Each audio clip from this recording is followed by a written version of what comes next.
bienvenue sur ce nouvel épisode de vlog pentatesque, tricotesque. Nous sommes le 21 mai, je crois. Oui, c'est ça, mardi 21 mai. Et voilà, 6 semaines que je n'ai pas enregistré. Et nous ne sommes pas dans mon nouveau bureau. Et non, raté, encore une fois. C'est pas faute de vouloir, hein, mais on y est presque, on y est presque. Alors, donc on est encore ici. J'espère cette fois que c'est vraiment le dernier que je tourne ici, même si la lumière est magnifique ici, parce qu'il fait un magnifique soleil aujourd'hui. Et du coup, j'ai plein de lumière qui rentre dans la pièce. Ce ne sera pas pareil dans mon bureau. Enfin, pas à cette heure-ci en tout cas. Donc, bon, on va faire avec. C'est peut-être le dernier vlog avec de la lumière que vous aurez. Avec une belle lumière, en tout cas. Donc oui, le bureau n'est pas terminé tout simplement parce que on est bloqué par une toute petite zone qu'il faut poncer et c'est à moi de le faire. Et je n'ai pas eu le temps de le faire la semaine dernière. Et même si j'avais eu le temps de le faire la semaine dernière, ça aurait voulu dire faire toute la peinture, le sol, le carrelage, monter les meubles, acheter les meubles. Donc en moins de 3-4 jours, c'était pas possible. Donc de toute façon, ça n'aurait pas été dans mon nouveau bureau. Voilà, il reste pas grand chose à faire dans nos bureaux respectifs, il reste le sol à poser et dans mon bureau il reste du papier peint et de la peinture à faire, un peu de couleur sur certains murs et les bureaux seront presque prêts, les plaintes, les finitions, les petits joints par-ci par-là et la pose évidemment du chauffage, même si on va pas en avoir besoin tout de suite, il faut quand même le poser et y mettre les boîtiers électriques. Donc voilà, encore quelques semaines de travail. Moi en plus de travail en même temps, donc j'essaye de me dispatcher entre les deux, c'est pas très facile, mais voilà, donc cette semaine je suis obligée de me consacrer un petit peu plus au travail parce qu'il y a un patron qui sort, Méandre, qui va sortir la semaine prochaine, mardi 28 mai, donc voilà, vous voyez, je me laisse un petit peu de temps quand même pour finaliser. Je viens de finaliser avec les testeuses les questionnaires, on vient de faire le bilan, tout s'est très bien passé. Voilà, pas de... Enfin, tout s'est très bien passé. J'ai eu 2 abandons, dont un qui m'a pas plu du tout. Mais voilà, c'est la vie, il faut faire avec. Il y a des fois des personnes qui ne font pas ce qu'on aurait cru qu'elles auraient dû faire. Enfin, je sais pas. Je ne m'étalerai pas sur le sujet, ça m'a déjà bien énervé le jour où c'est arrivé et j'ai bien dégusté sur mon placo après pour bien me défouler, mais du coup voilà, le test s'est bien passé avec toutes les testeuses qui sont restées jusqu'au bout, elles ont fait des merveilles, vous allez voir leur version test bientôt du coup, et vous allez voir qu'il y en a de toutes les couleurs, de toutes les laines, voilà. Je dois encore faire la version finale du patron puisque j'ai décidé d'éditer à présent en 2 colonnes. C'est quelque chose que j'avais arrêté de faire il y a bien des années. J'étais passée à un moment donné en mode paysage 2 colonnes, puis après je suis repassée en mode portrait 1 colonne, enfin 100 colonnes du coup. Et là je vais repasser à partir de Tecles, enfin à partir de Méandre du coup, mais même si j'ai commencé par Tecles. Les testeuses ont testé avec le patron 100 colonnes et le patron qui sera en vente sera en 2 colonnes. Tout simplement parce que depuis j'ai changé d'ordinateur, j'ai changé de résolution, j'ai changé plein de choses et du coup je peux mieux travailler en 2 colonnes sur l'ordinateur que je possède actuellement, chose que je n'avais pas vérifiée depuis que j'ai acheté cet ordinateur, donc il y a déjà quelques années. Donc voilà, je réessaye en 2 colonnes. Ce qui m'a aussi donné envie de travailler en 2 colonnes, c'est parce que j'ai testé pour Anaïs Louve son top Natatio. Alors, je sais pas si on dit Natatio ou Natatio d'ailleurs. Pour ma fille en 2 ans, donc je vais vous en parler, je vais vous montrer, je l'ai terminé. Et voilà, j'ai eu envie de revisiter un peu ma façon d'éditer. Et c'est vrai qu'en 2 colonnes, ça permet d'avoir moins de pages à imprimer. L'avantage que j'avais avant, c'était de vous proposer d'imprimer 2 pages sur une page et puis de faire un recto verso. Bon là, ça sera plus ou moins pareil en termes de rendu. Finalement, on s'y retrouve un petit peu et je trouve ça moins lourd à éditer et moins lourd à lire. Vous me direz. Voilà, bref, donc parlons tricot. Méandre sort la semaine prochaine. Méandre, c'est mon petit pull en pérégrine avec le petit motif de mailles croisées qui donne l'impression d'avoir fait des torsades. Ce ne sont pas des torsades, ce sont des mailles croisées, qui est sur une bonne partie du corps, voilà, dans le dos, sur un tiers du corps, et sur la manche. qui est du côté du motif, évidemment. De l'autre côté, c'est du full jersey. Voilà. J'avais déjà terminé la dernière fois, je vous en ai déjà parlé en long, en large et en travers. Je ne reviens pas dessus, je me permets juste de vous le montrer porté en vidéo. Puisque je ne l'avais pas fait encore, il me semble. Et vous avez peut-être pu l'apercevoir quand je suis allée à l'Enorama début mai. Je le portais et c'était très drôle d'aller à l'Enorama en portant mon méandre, puisque j'ai croisé au moins 4 testeuses du méandre. C'était très drôle de me retrouver entourée de testeuses méandresques et de le porter moi-même. Voilà. Je l'ai déjà porté en... Je porte déjà en fait dans la vie de tous les jours. J'ai déjà porté, ça fait peut-être une dizaine de fois que je le mets. La laine vieillit très bien. Les frottements, franchement, j'ai pas à me plaindre pour l'instant. J'ai pas de bouloche. Voilà. Il n'y a rien, même sous les manches. Bon, après, c'est un pull où vous pouvez voir, j'ai quand même pas mal d'aisance, c'est prévu comme ça. Donc les frottements sont peut-être un peu moindres que si ça avait été près du corps. Mais bon, voilà, j'ai pas à me plaindre au niveau de la laine, ça tombe bien, ça tient bien. Le blocage, je l'ai déjà refait une fois. Au niveau du motif, uniquement parce que le motif, c'est des côtes, hein, donc ça a tendance à revenir. Je l'ai refait une fois, mais vraiment pas agressivement, je l'ai fait à la pâte mouille vite fait. Voilà, j'avais mon fer qui était branché, mon pull sous la main, il était sec, hop hop, voilà. Donc voilà, si je devais vous donner 2-3 conseils, puisque je viens de faire le bilan, c'est le moment jamais de vous en parler. Si je devais vous donner 2-3 conseils pour ce modèle, un fil non extensible si vous voulez respecter le métrage indiqué, conseillé dans le patron selon votre taille. Tout simplement parce que les fils extensibles réclament plus de métrage puisqu'ils ont des tendances à rebondir sur eux-mêmes, donc ils ont tendance à se débloquer facilement et aussi à demander beaucoup plus de métrage. Ça s'est vérifié sur le test, ça se vérifie à chacun des tests que je fais avec des fils non superwash. Donc je vous recommande un fil non extensible, non superwash pour ce modèle si vous voulez respecter le métrage. Si vous voulez mettre un fil superwash, vous pouvez, il n'y a pas de problème. Mais dans ce cas-là, je vous conseille plutôt de taper dans un fil qui est d'une épaisseur au-dessus. Donc là par exemple c'est de la fingering non superwash, je vous conseille plutôt d'utiliser du sport superwash. Si vraiment vous tenez à utiliser un fingering superwash, je vous conseille plutôt un fil single qui va gonfler un petit peu au lavage, qui va s'étaler un petit peu. Parce que sinon vous allez avoir un effet de transparence assez important. Donc un fil single, ça sera quand même plus cohérent. Sinon, apparemment le mérino soie fonctionne plutôt pas mal. Tout ce qui est poilu de type alpaga, je sais que la Nordrop ça a bien fonctionné et même en termes de métrage c'était plutôt intéressant parce que ça en utilisait moins, un tout petit peu moins. On se parle de 30 mètres. Hein. Mais ça en utilisait moins, donc ça peut être intéressant de se pencher sur cette qualité là aussi.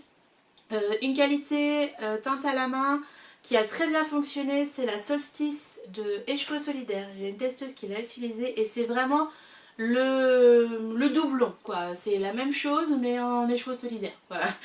Donc cette base là fonctionne aussi, voilà. Pour vous donner des ordres d'idées par rapport à la laine, ce sont les laines que les testeuses ont utilisées en dehors de la Pérégrine que j'ai utilisée.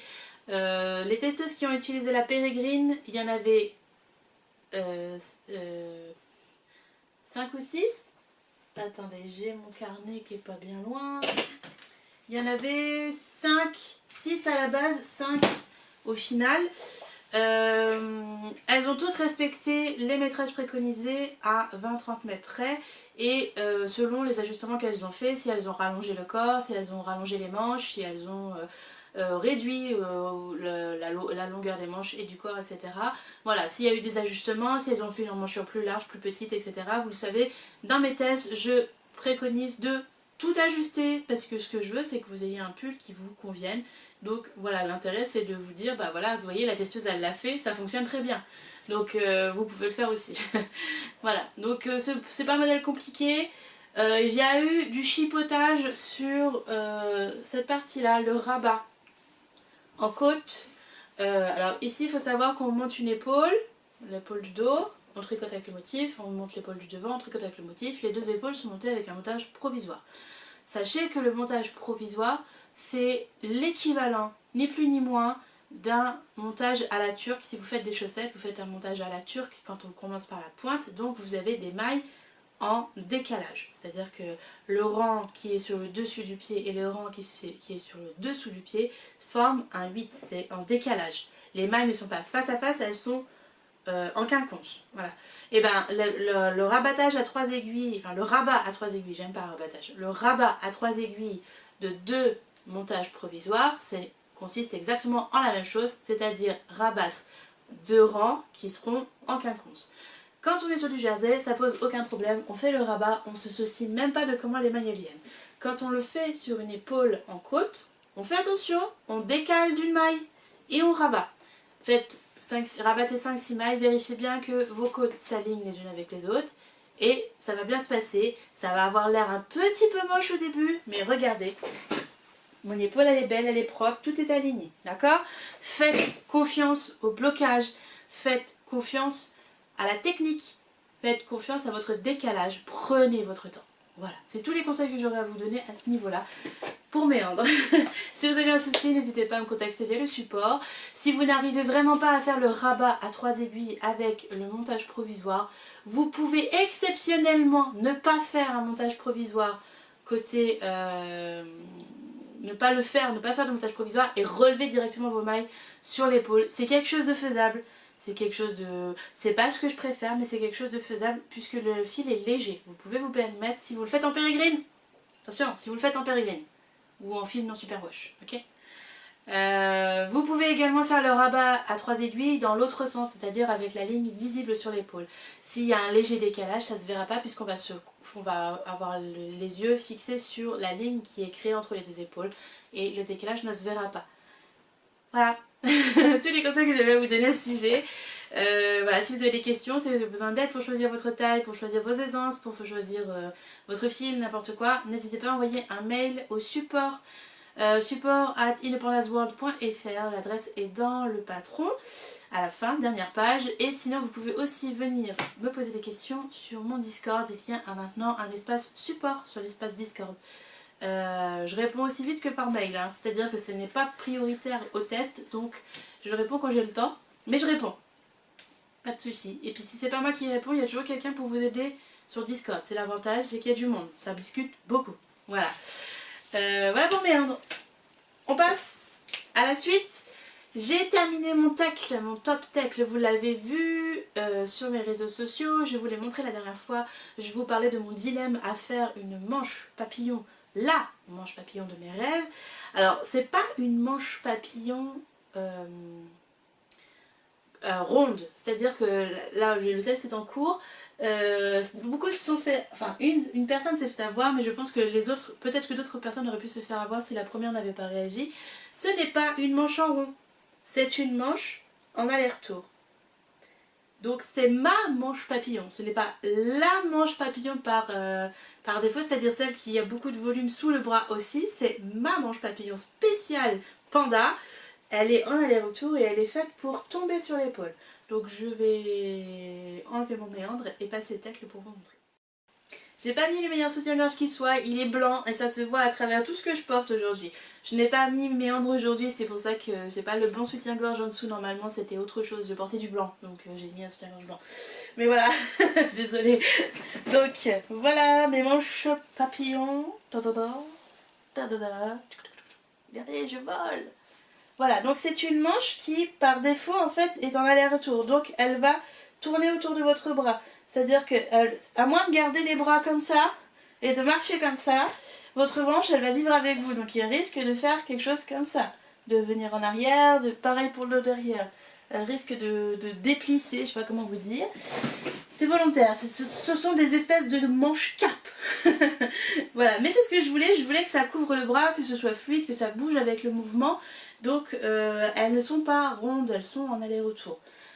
Faire des manches rondes ou en fait fermer la manche comme ça, c'est possible, hein, j'aurais pu le faire. C'est pas ce que je cherchais à faire, je voulais quelque chose avec plus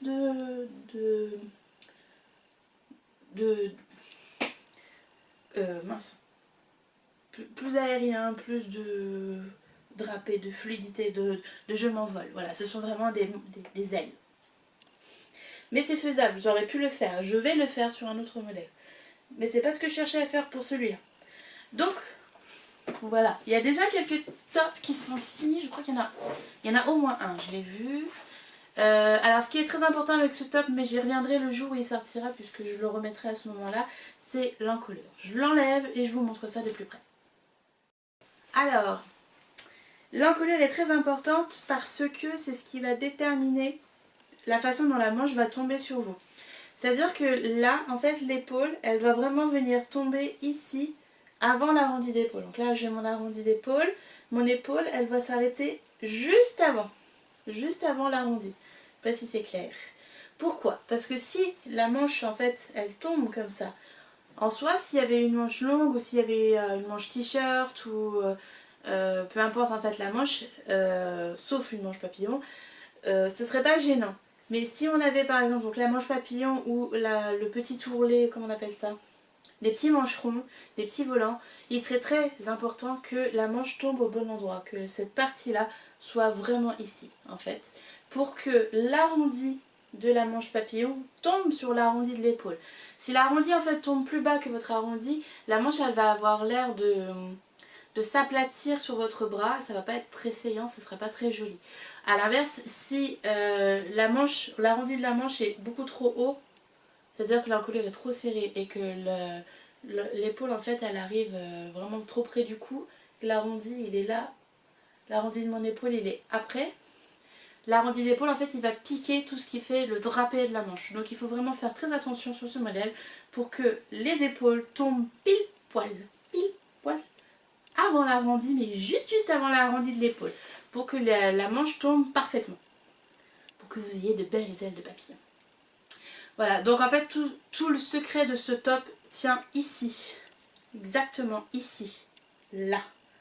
Donc dans le patron en fait j'ai fait tout un système pour réduire l'encolure à une mesure standard qui est à peu près la même pour toutes les tailles, à 1-2 cm près, mais il se peut que en fait si on a les épaules très larges, ce soit trop serré, si on a les épaules très arrondies, très tombantes, ce soit trop large. Donc il faut ajuster cette partie là. Donc c'est cette partie-ci qu'on réajuste au moment où on fait la finition au crochet. Donc je crois que la dernière fois il y avait déjà la finition au crochet. Je crois que j'étais en train de faire une manche pour... j'étais en train de tester une façon de faire la manche mais c'était pas la bonne. J'ai fait 3 manches différentes, 3 essais différents pour obtenir cette petite chose. Et en fait c'est tout un système d'augmentation bien placé. Donc là vous voyez c'est la ligne d'épaule entre ces deux diminutions. Je suis partie du fait qu'il fallait une ligne d'épaule et ensuite j'ai réparti les augmentations sur les côtés pour avoir un arrondi. Le tout est tricoté en rangs raccourcis et avec une petite manipulation des rangs raccourcis, on arrive à avoir un très joli arrondi de la manche comme ici là, qui fait l'aile de mon papillon. Voilà. Donc il est en test, il sortira, je crois que c'est début juin ou 10-12 juin ou plus tard, je crois, quelque chose comme ça. Le test est pas loin de se terminer, je crois qu'elles ont encore 2 semaines devant elles. Bon, c'est quelque chose de très rapide à tricoter, hein. Les manches se tricotent en 5 mm. Ça a été ça mon astuce finale pour trouver le bon drapé et la bonne fluidité, c'était de changer de taille d'aiguille. Donc tout le corps est tricoté en 3 mm. Je vous rappelle que le 100% lin, ça se tricote avec des petites aiguilles pour obtenir un échantillon complètement éclaté qui revient à un fil sport, concrètement. Quand on tricote du lin à 100%, en tout cas celui-là. Mais enfin j'en ai testé d'autres des lins et c'est pareil avec tous les lins. Donc, voilà. Et celui-là c'est celui de Marie, les aiguilles du hérisson. Ma dealeuse préférée de lin. Voilà. Mon petit coup de cœur de Malakoff. Donc j'en suis très contente. J'ai fait la finition du corps aussi au crochet. C'est 2 rangs, deux rangs de mailles serrées. Pareil pour les manches, la finition est faite au crochet tout le long. Et là cette fois on tourne en rond pour refaire la finition de l'emmanchure. Voilà, et donc l'encolure qui est travaillée d'abord avec un rang de mailles serrées pour récupérer la bonne taille d'encolure, puis avec un rang que j'appelle de coquille qui a été refait entièrement depuis la dernière fois que vous l'avez vu, c'est pas tout à fait le même, mais qui est beaucoup plus cohérent. Voilà, voilà. Le fil n'est vraiment pas Enfin, la couleur n'est vraiment pas bonne là, il fait tout fat, tout palo. C'est un joli rose, rose chaleureux je trouve, à la base. Enfin, pour moi il fait chaleureux. Il est entre le pastel et le rose, il est entre le violet et le rose, il est chouette, moi j'aime bien. C'est un modèle qui est vraiment conçu pour les fils un peu bariolés, si vous avez envie de mettre des speckles, si vous avez envie de mettre des fils qui changent de couleur assez rapidement. Je pense aux laines industrielles notamment, les laines multicolores que l'on peut retrouver, les petits fils fantasy, etc. C'est fait pour ça, il est fait pour ça, c'est fait pour mettre en valeur un fil, parce qu'on fait rien à part du jersey, hein. Jersey, jersey, jersey, jersey. J'en ai profité aussi pour tester une autre technique d'augmentation pour qu'elle soit plus discrète sur le lin et sur les fils estivaux en général. Et je suis plutôt contente de cette augmentation. Enfin, on l'appelle l'augmentation levée. Et ça consiste en fait à retricoter la maille du rang précédent. Et ça permet, je trouve, une plus jolie définition du point et une plus jolie insertion des augmentations. On les voit moins qu'avec les augmentations intercalaires torse que j'utilisais partout sur mes autres modèles de tricot estivaux. J'en ai profité pour en créer une à ma sauce, c'est-à-dire une augmentation levée mais glissée, qui permet en fait de faire l'encolure que vous pouvez voir là. Ça fait comme une ligne ici. Ça fait une ligne comme une maille lisière glissée, sauf qu'en fait c'est là, c'est l'augmentation qui fait ça. Donc voilà, tout bientôt, je le replie. Je dois encore prendre les photos, mais j'attends de trouver en fait la robe de mes rêves pour aller avec. J'avais commandé des robes sur Vinted pour aller avec mes tops estivaux et notamment celui-là, mais je trouve que ça ne... Faut que je réessaie, il faut que j'essaie la version beige, mais je trouve que c'est pas ce qui le met le plus en valeur. J'aimerais trouver une robe sur Vinted violette ou jaune, donc avec des petites bretelles, un truc tout bête, tout simple. J'en ai quelques-unes dans mes favoris, mais c'est pas encore tout à fait ce que je cherche. Et évidemment, j'ai acheté autre chose à la place, c'est pas grave, mais ce qui n'ira pas du tout avec ça. Ah si, j'en ai acheté une blanche. Une blanche à bretelles, j'attends de la recevoir, ça devrait pas tarder, là il y a eu les jours fériés, donc voilà. Mais j'en ai trouvé une blanche, je vais voir si ça fonctionne avec la blanche ou pas. Si ça fonctionne pas, j'essaierai d'en trouver une jaune ou une violette. Dans tous les cas, c'est pas perdu puisque des tops estivaux, maintenant j'en ai quand même pas mal en lin. Et j'assume pas trop la transparence du lin cette année. Donc je porte tous mes tops en lin par-dessus mes petites robes à bretelles. Comme c'est des robes à bretelles, en fait c'est pratique, tu passes par-dessus, ça fait comme l'impression que tu portes une jupe. Et puis comme ce sont généralement des robes smokées, t'as pas besoin de mettre un soutien-gorge en dessous. Et vas-y, vis ta vie. Donc voilà. Voilà pour le top tacle en cours de test.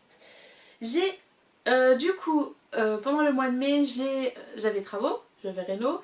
On a plutôt bien avancé, donc comme je vous le disais, on a fini la peinture des deux bureaux à part les petits éléments de déco.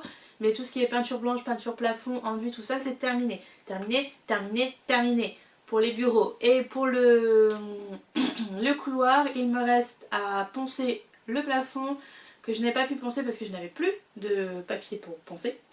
On en a racheté ce week-end, donc je vais pouvoir attaquer ça probablement demain, parce que là j'ai pas la foi de m'attaquer à ça aujourd'hui, puisque je suis en train de tourner un tuto, j'ai tourné ce matin un tuto, je suis en train de tourner un vlog et du coup après je vais le monter dans la foulée, comme ça je vais aussi monter mes chaussettes après, parce que je n'ai plus de tricot.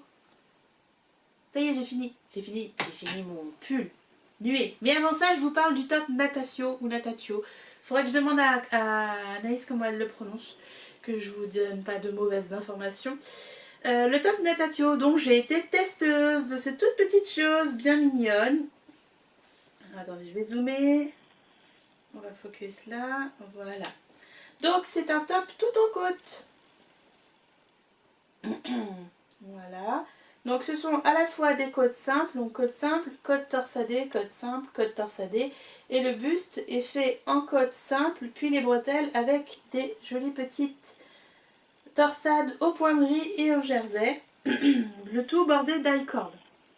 Oups, je suis allée trop loin. Alors, je me suis proposée pour le test parce que je savais donc que je faisais de la rénovation pour 3 semaines bien intense et que j'avais besoin de quelque chose où je ne réfléchis pas. Et paradoxalement, quand je tricote autre chose que ce que je crée, je ne réfléchis pas. Je suis bêtement l'information et du coup je deviens même très bête. C'est-à-dire que je redemande des explications parce que je ne sais pas. Alors que bon, je design quand même pas mal depuis quelques temps quand même. Et non, il faut quand même que je pose des questions en fait. Donc bon, voilà. Donc ça m'a fait très plaisir de le tester parce que j'aime bien tester pour Anaïs. Elle a toujours des constructions assez particulières et elle fait des choses assez différentes de moi en termes d'aisance. Là par exemple c'est la aisance négative et j'avais aussi testé pour elle il y a quelques années, donc bien avant la naissance d'Inès, le modèle... Ah, j'ai oublié son nom. Vainé. Pour moi, c'était quand ma mère était...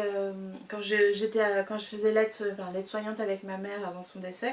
Et c'était un modèle qui m'avait bien vidé la tête. Donc l'expérience avait été hyper sympathique à la base, malgré le contexte. Et même si je l'ai jamais mis ce top en fait, enfin si je l'ai mis l'été qui a suivi, puis après bah, maintenant je rentre plus dedans, donc je la mets plus. J'ai beaucoup plus de poitrine depuis la grossesse, j'ai beaucoup plus de hanches, enfin je suis pas foutue pareil donc il ne me va plus. Et il me manque 5-6 bons centimètres de longueur à cause de la poitrine notamment. Donc il serait bon à refaire mais c'était des laines, c'était un écheveau par couleur et c'était des écheveaux uniques esselés. Fait par des teinturières qui ne teignent plus aujourd'hui. Donc ça serait très compliqué de le refaire. Mais il faudrait que je le défasse et que je fasse quelque chose de la laine ou que je refasse un en ajoutant une troisième couleur, je ne sais pas. Mais voilà, il avait été très chouette à faire. J'avais beaucoup aimé et elle a la particularité de faire une gradation similaire à la mienne, c'est-à-dire en se basant sur la mesure d'eau, ce que je trouve très intéressante, en tout cas pour les morphologies femmes, féminines. Pour les enfants, elle fait du 50-50, ce qui est logique, puisqu'il n'y a pas de poitrine en jeu. Donc je me suis proposée pour le 2 ans, parce que bon, je savais que j'allais pas avoir énormément de temps de tricot non plus, mais bon, le 2 ans, ça va, c'est petit, même si ma fille est assez grande. Elle est assez longue, elle est longiligne, elle est très grande pour son âge, d'après ce qu'on peut me dire, donc bon. Et j'ai allongé le corps, effectivement, de 6 bons centimètres, donc bon. Le patron est très chouette. J'ai découvert un truc en fait en faisant le... Et c'est marrant parce que ça a résonné avec le problème dont je vous parlais sur méandre sur l'épaule avec son décalage. C'est que dans le modèle, normalement, on tricote le corps, donc de bas en haut. On met les aisselles, on rabat un peu les aisselles avec un high-cord, on fait le devant, et puis on fait les bretelles, on ferme l'encolure, enfin on rajoint les deux bretelles ensemble, et normalement en fait on faisait le dos jusqu'à avoir à grafter le dos au corps, avec la technique toute bête du grafting. Et le problème c'est qu'en fait quand on fait comme ça, on confronte un tricot qui ne va pas dans le même sens. Donc je sais pas comment vous dire. En gros en fait ce qui s'est passé c'est que quand moi j'ai commencé à faire mon grafting ça fonctionnait pas. Donc j'ai mis ça sur le dos du tuto qui était disponible dans le patron, qui ne me convenait pas. Et donc du coup je suis à Anaïs, bon écoute j'arrive pas à faire avec cette technique là, je vais le faire avec mon grafting à moi. Celui que j'ai fait avec mon tuto vidéo. Donc je commence à le faire, ça ne marche pas non plus. Une fois, 2 fois, 3 fois, alors je me suis dit c'est pas possible, c'est moi qui déraille. Ça doit pas être un jour à tricoter, je laisse tomber, je mets de côté, je recommence demain. Je recommence le lendemain, ça fonctionne toujours pas. Il y a un problème, il y a quelque chose que j'ai pas capté, il y a une technique, un problème technique là. Donc je finis par faire des recherches sur YouTube pour trouver d'autres tutos, essayer d'autres tutos, et puis à force de recherches YouTube, j'en ai regardé une vingtaine, une trentaine de tutos, je finis par faire des recherches plus approfondies pour trouver des personnes qui parlent du grafting, on va dire en profondeur. Et je dis souvent que quand on fait par exemple un rabat tubulaire sur des côtes 1-1 ou sur des côtes 2-2, en réalité on fait du grafting côte à côte. Et je me suis rendu compte que en fait le grafting, il faut pour que ça fonctionne que les mailles elles aillent, elles soient, comment dire, en quinconce, comme quand on rabat un montage provisoire, quand on rabat 2 montages provisoires ensemble, ou qu'on rabat des mailles en cours avec un montage provisoire en face. Les mailles sont forcément en quinconce puisque le montage provisoire est travaillé en quinconce. Et en fait, quand on travaille avec deux pièces qui vont dans deux sens opposés, c'est-à-dire que là on allait du bas vers le haut et là on allait du bas vers le haut aussi, mais une fois qu'on est rendu là, on allait aussi du bas vers le haut. C'est-à-dire que il va dans ce sens-là, il va dans ce sens-là. Et bah ça marche pas. Ça décale forcément d'une maille. Et en fait, quand on tire les côtes, on voit qu'une des côtes est reliée à la mauvaise côte de l'autre côté. Et du coup, ça veut dire qu'il y a une maille en droit qui est reliée à une demi-maille envers, et vice versa, plus on avance dans les côtes, il y a ce petit décalage qui me plaisait pas du tout. Et j'ai fait... C'est pas possible, il doit y avoir une solution, donc je cherche, j'ai passé peut-être 4-5 heures à visionner des tutos, etc. Jusqu'au moment où je reviens vers Anaïs, puis je lui fais écoute, j'ai fait des recherches sur la technique et il n'y a pas de solution en réalité. Je lui fais soit tu as forcément un décalage, soit il faut gruger en cachant une couture, soit il faut quelque part mettre un montage provisoire pour réinverser les mailles et avoir ce décalage, cette quinconce qui est nécessaire au grafting. Et j'ai fait mais c'est dingue parce que ça fait 10 ans que je fais du design, ça doit faire presque 8 ou 9 ans que je sais grafter et j'avais jamais remarqué ça avant. J'ai toujours grafté des montages provisoires ensemble où une partie à une autre partie, une des deux parties avait un montage provisoire, jamais je m'en étais rendu compte avant. Et ça a fait pouf dans ma tête. Je me suis dit mais comment c'est possible de ne pas m'être rendu compte de ça avant. Du coup j'en ai parlé à Anaïs, je lui laisse tout un truc sur son machin, puis j'ai fait écoute est-ce que ça te dérangerait qu'au lieu d'avoir le grafting en plein milieu du dos qui se voit avec les côtes, alors qui se voit, il faut avoir le nez dessus, il faut avoir les yeux dessus, mais moi je peux pas. Je suis psychorigide des mailles, il faut que tout s'aligne correctement, c'est pas possible.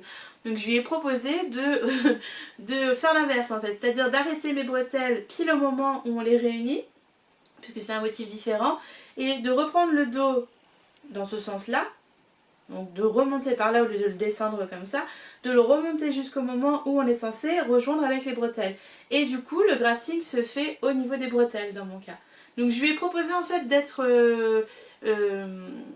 la testeuse, comment dire... bah en gros voilà, si ça marche, bah tant mieux, si ça marche pas je défais et je refais comme tu as prévu de faire dans le patron. Mais voilà, je voulais tester la chose. Donc elle m'a dit oui, et puis bah, j'ai pris tout un tas de notes, je lui ai laissé toutes mes notes.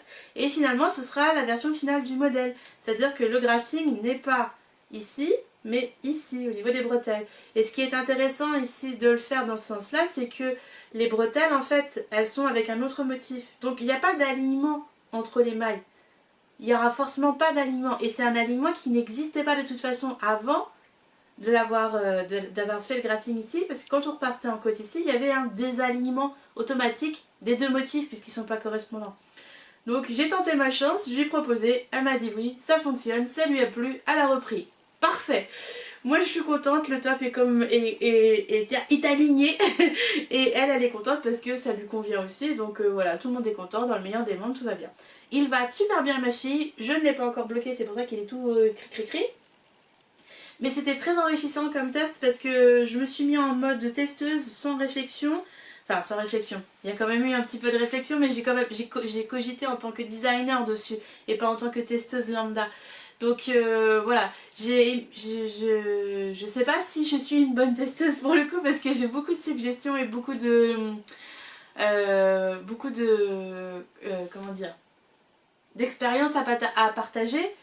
J'essaye le plus possible de ne pas de faire ce qu'on me dit, de faire ce qui est écrit, mais quand il y a un petit truc comme ça, je peux pas m'empêcher de le proposer. Alors après, elle m'aurait dit non, je l'aurais pas fait évidemment, j'aurais fait comme c'était indiqué pour le test, etc. J'aurais finalisé, etc. Et peut-être que je l'aurais redéfait après test avec son autorisation pour le refaire comme je voulais. Mais c'était plus fort que moi. Donc je sais pas si je suis une très bonne testeuse dans ce sens-là parce que je suis pas critique, mais je suis bah voilà, j'aime bien avoir la main sur tous les détails et du coup quand il y a un détail qui me chiffonne, je peux pas m'empêcher de le signaler. Voilà. Bon voilà, peut-être qu'elle voudra plus jamais prendre comme testeuse, je sais pas, mais bon, de toute façon j'ai pas forcément le temps de tester 12 000 trucs. Mais voilà, c'était agréable de tester déjà pour ma fille parce que je tricote pas grand chose pour ma fille. Elle était très contente d'avoir un truc tricoté par maman parce que ça y est, elle s'est rendue compte que maman elle tricote. Et il lui va super bien, quand je lui ai essayé, elle a pas voulu l'enlever. Donc là, je vais aller le laver aujourd'hui en même temps que mon pull nuée, parce qu'il attend, et puis je vais pouvoir répondre au questionnaire. Mais du coup, voilà, c'était assez rigolo d'être testeuse et un peu relou quand même. Un peu relou la testeuse. Voilà, ça c'est fait. C'était très chouette, donc je suis pas sûre de sa date de sortie. Je crois que c'est en juin. Parce qu'en fait, en gros, ce qui se passe, c'est que elle avait déjà fait le test des versions DK l'an dernier. Et là, elle a proposé une version fingering. Et comme moi, j'avais un écheveau bambou mérino de... Ah, comment elle s'appelle? L'Hélène de Bibounette. Elle ne teint plus aujourd'hui, mais elle est assez active sur le stand de Écheveau Solidaire. Vous pouvez la croiser pendant les salons. Et elle m'avait offert cet écheveau, je sais plus à quelle occasion. J'avais reçu un sac à projet que j'ai encore. C'était des chevaux et je me souviens plus le nom de la couleur, ça doit être dans mon Ravelry, j'essaierai de le noter si je l'ai noté dans mon Ravelry. Et c'est un écheveau en fait qui était esselé de par sa couleur et de par son métrage évidemment, mais surtout de par sa composition puisque c'est 80% mérino, 20% bambou, et j'ai aucun autre fil de cette compo là. Là j'ai une quantité pull dans cette dans cette compo là, mais je suis même pas sûre en fait que ce soit encore un fil disponible quelque part ou quoi, donc j'avais toujours mis de côté en attendant de trouver quoi faire avec. Et puis bah voilà, c'est vrai que c'est un fil teint-main et que normalement je mets pas de fil teint-main sur ma fille, mais là en fait j'avais que ça qui correspondait à la demande du modèle en termes de compo, en termes de métrage, en termes d'échantillon. Et bah en fait c'est un écheveau de toute façon qui est solitaire depuis tellement d'années que bah voilà, je l'utilise. Et l'avantage c'est qu'il passera à la machine. Il est super wash, il a un peu de bambou, il devrait pas freutrer. Même si bon, psychorigide comme je suis, je vais le laver à la main. Mais bon, ma fille elle va pas non plus se rouler dans la boue, donc ça va aller je crois. Je crois.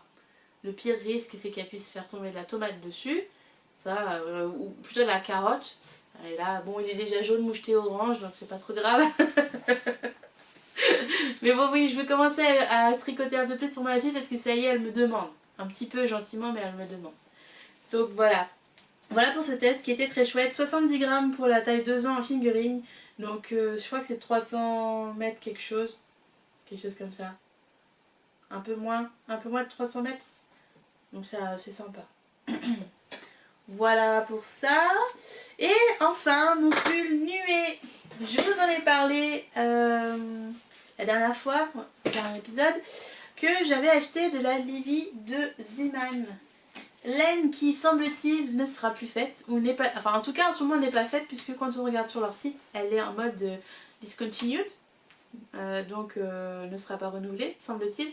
Je sais pas trop quoi en penser, j'ai voulu en racheter il y a quelques semaines parce que j'avais peur d'être en rade de fil, finalement c'est passé pile poil, mais j'avais peur d'être en rade et du coup je suis allée au magasin et il n'y en avait plus.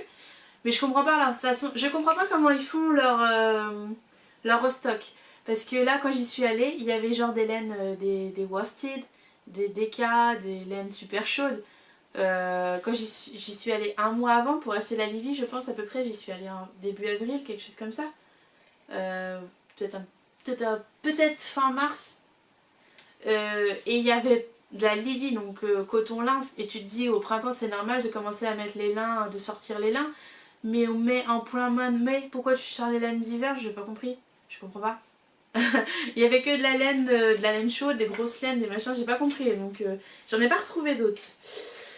Et je sais pas si ce sera encore refait. Mais si vous en avez dans votre stash, et bah c'est fait avec ça. Voilà.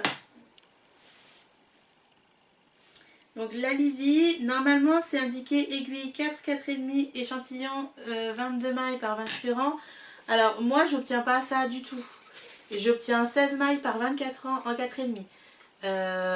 Bloqué. Alors bloqué, c'est vrai que j'ai un peu tiré dessus parce que j'ai de la dentelle. Donc j'ai bien tiré dessus et du coup j'obtenais 16 mailles par 22 rangs. avant blocage elle est à 18 mailles par 22 rangs, ce qui veut dire que quand tu tires en largeur tu perds en hauteur, donc forcément il y a plus de rangs. Ça c'est très cohérent.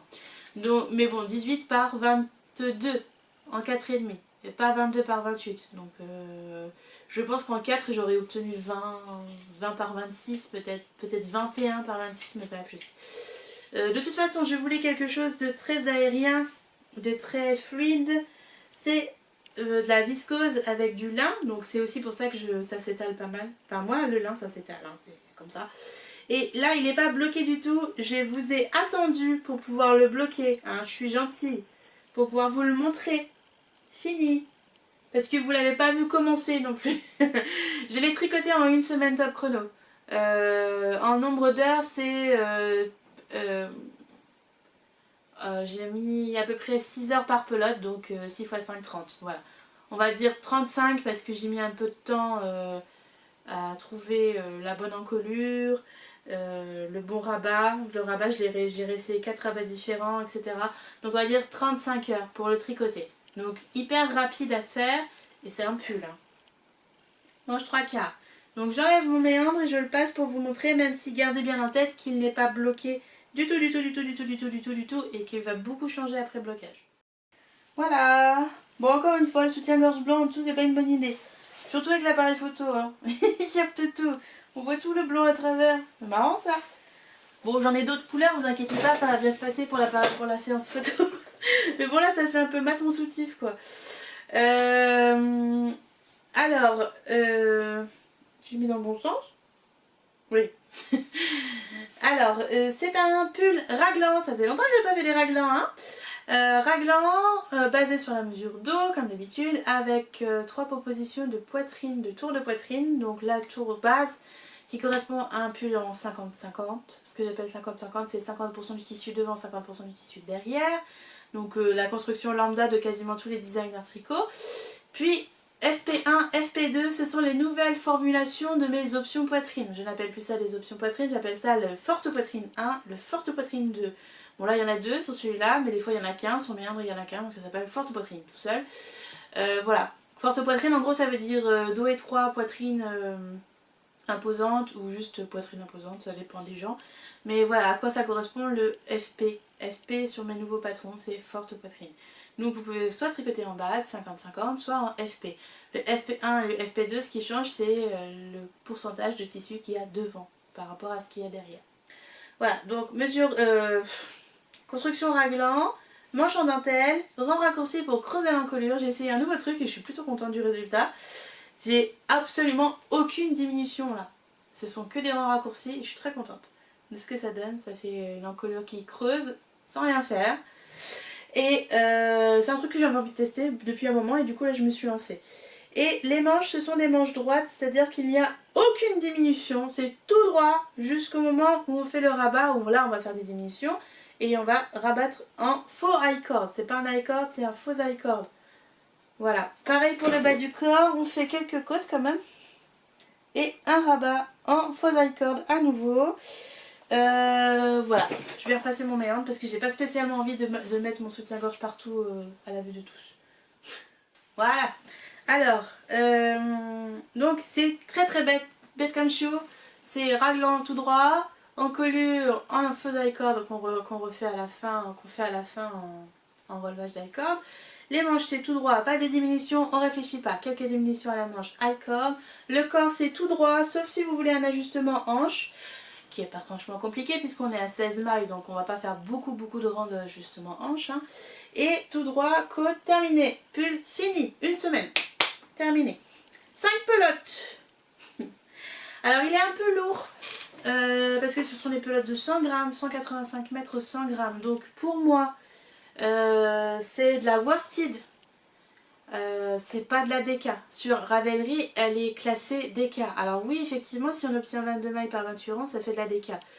Et j'obtiens pas ça du tout, même si, comme vous pouvez le voir, on voit mon soutien-gorge à travers, le mien en tout cas. Avant lavage, je pense que ça va s'atténuer énormément après lavage parce qu'il s'était vraiment bien aplati mon échantillon. Donc il n'y a pas de raison qu'on puisse voir mon soutif à travers après. Mais le lavage, il est vraiment déterminant pour ce genre de matière. Et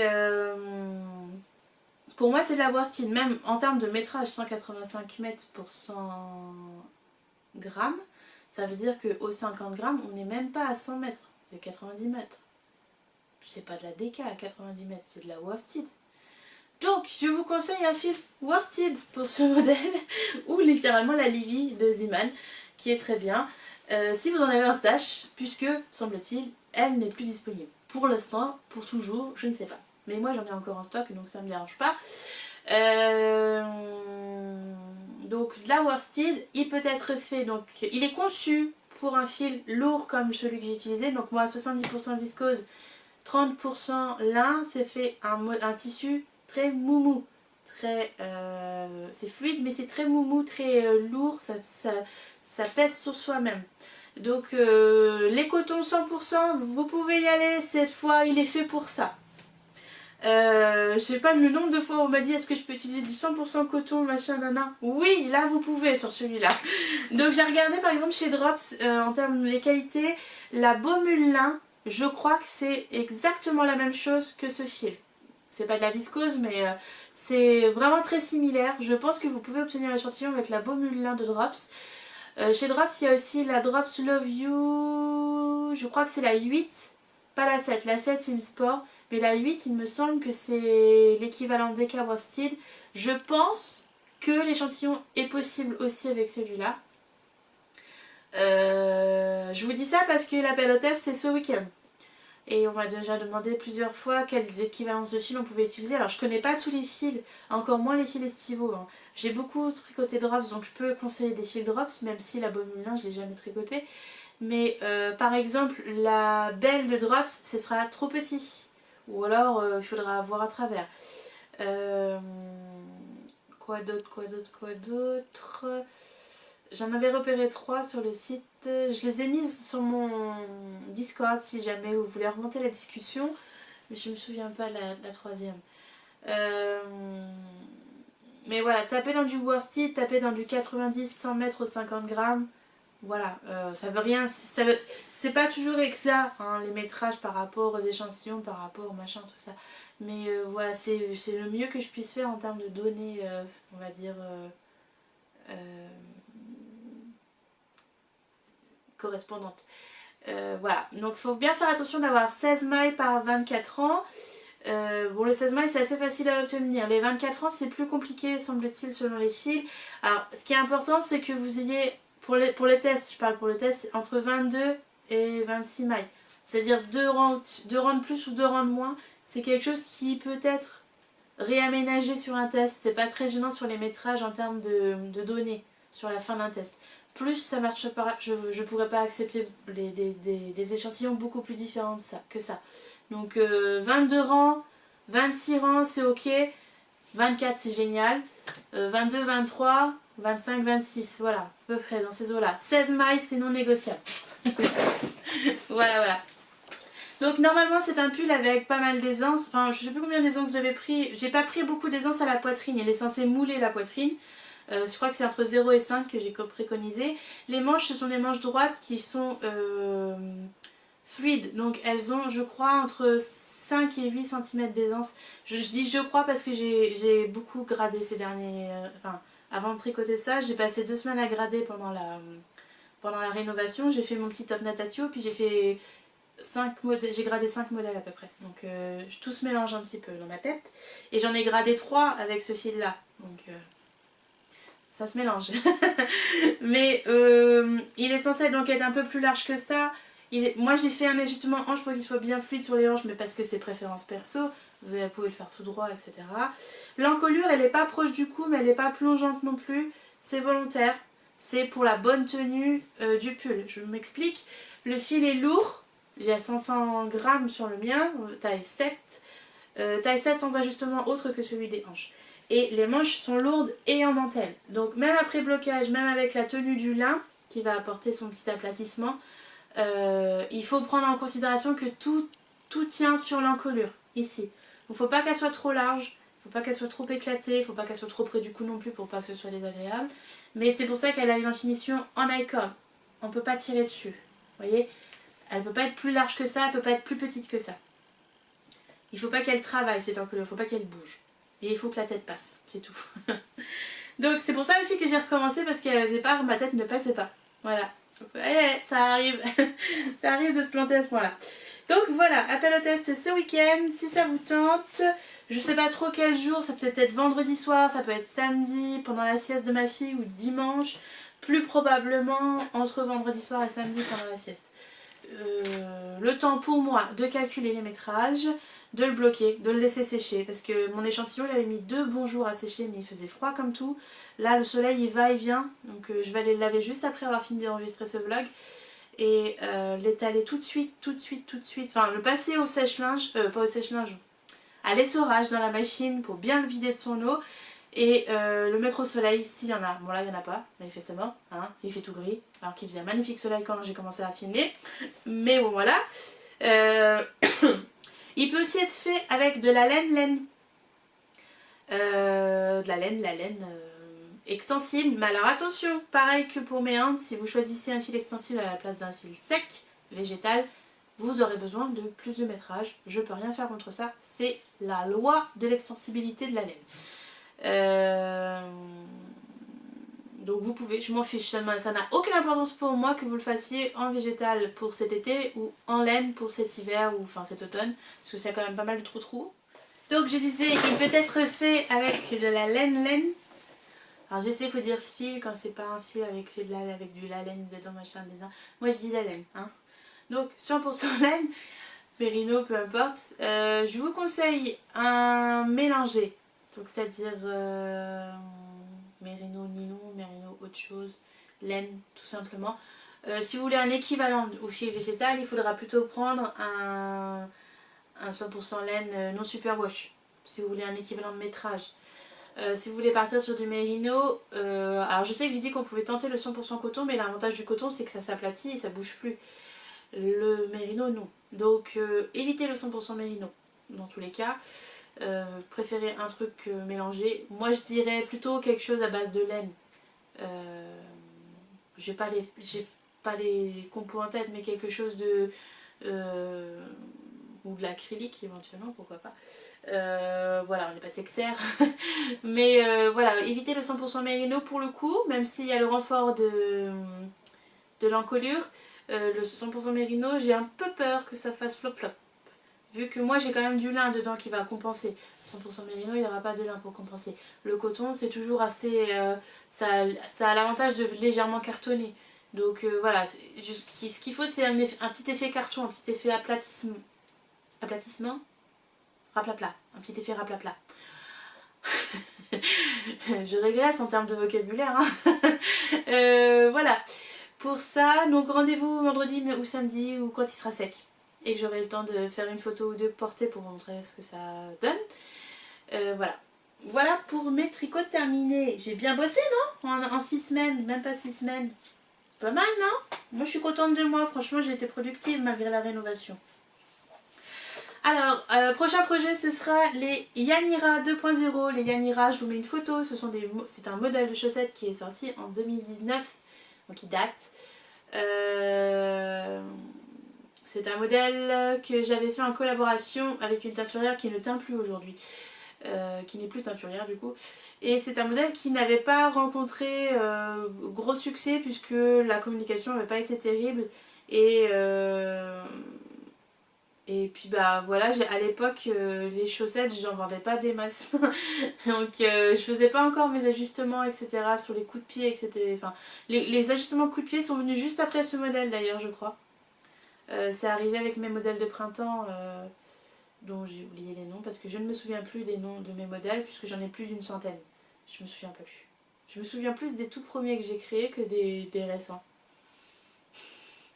Mais bon voilà, du coup c'était des chaussettes qui m'ont toujours beaucoup plu, que je n'ai jamais pu porter puisqu'elles ont eu elles se sont fait bouffer par des mites ou je ne sais quoi dès le départ et je ne les ai jamais mises. Donc je me suis dit que pourquoi pas, puisque c'est l'un de mes derniers modèles de chaussettes, enfin un des derniers que j'aimerais retravailler.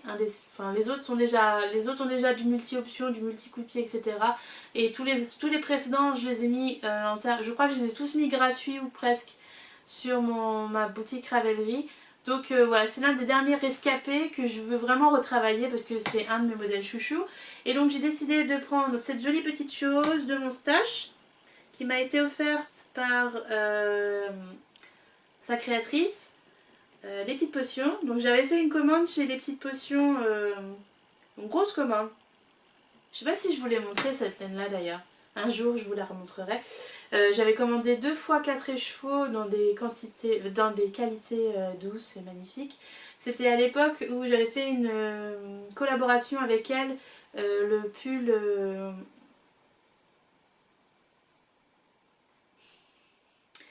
Ah, je me mets manche chauve-souris orange là.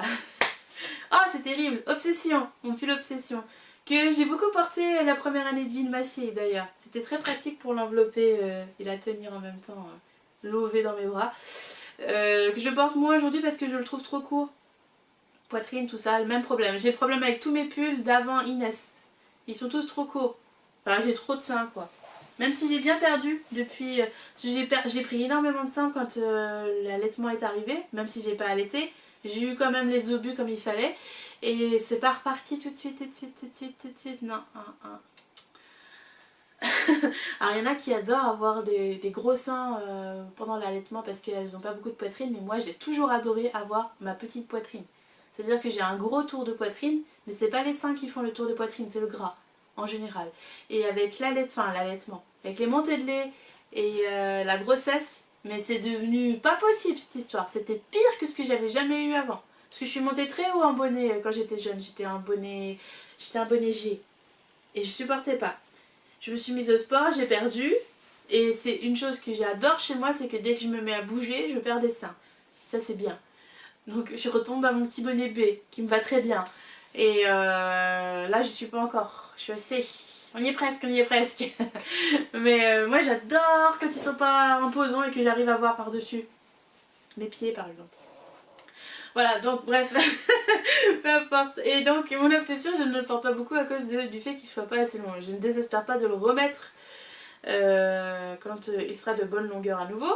Mais elle m'avait du coup offert cet écheveau dans ma commande, j'avais rien demandé. Et je pense que c'est parce qu'elle savait qu'elle allait fermer boutique. À cette époque-là, moi je ne savais pas qu'elle allait fermer boutique. Et je crois qu'elle savait. Je suppose qu'elle savait qu'elle allait fermer et elle m'a glissé ça dans le paquet, je sais pas. Donc c'est un magnifique rose moucheté. Oh, j'ai pas rentré tous mes fils. Non mais sérieusement? Vous le croyez ça? Eh, ça fait trop longtemps que je le porte. Mais non! Mais pourquoi vous êtes pas... Ah, je vous ai pas coupé. Ah ça va, l'honneur est sauf. J'ai juste pas coupé le fil. Ils sont rentrés mais pas coupés.